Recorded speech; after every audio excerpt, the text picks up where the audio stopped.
Jeg synes, det er vigtigt, at vi har et sted, hvor hele branchen mødes en gang om året. Det er jo ikke, fordi vi ikke mødes på kryds og tværs undervejs, men det kan noget, at man lige finder ud af, hvor stort det i virkeligheden er, og hvor mange mennesker, der arbejder på og ved jernbanen, og vi har en masse fælles problemstillinger, som vi kan blive klogere på. Vi står tit med de samme problemstillinger, eller de samme udfordringer, eller de samme ting, som der har været de gode ting. Og der kan vi ligesom bare have stor glæde og gavn af hinanden ved at kan have de her dialoger. Jeg møder jo rigtig mange, jeg kender. Jeg har været i branchen i mange, mange år, men jeg møder heldigvis også en masse nye mennesker. Det er vigtigt. Ja, der er jo faktisk ikke mange, der ved, at vi er non-profit. Det vil sige, at vi tjener ikke noget på det selv. Vi skaber en pengetank, og den står på et par millioner. Og hvert år, der giver vi omkring 1 million kroner til studerende inden for jernbanesektoren.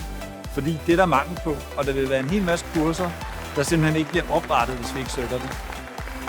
Altså, jeg synes, det er et godt program, et godt mix. Det har alt muligt på hylderne, og så jeg vil sige, det er først og fremmest et spørgsmål om at blive ved med den stil, man har lagt for dagen.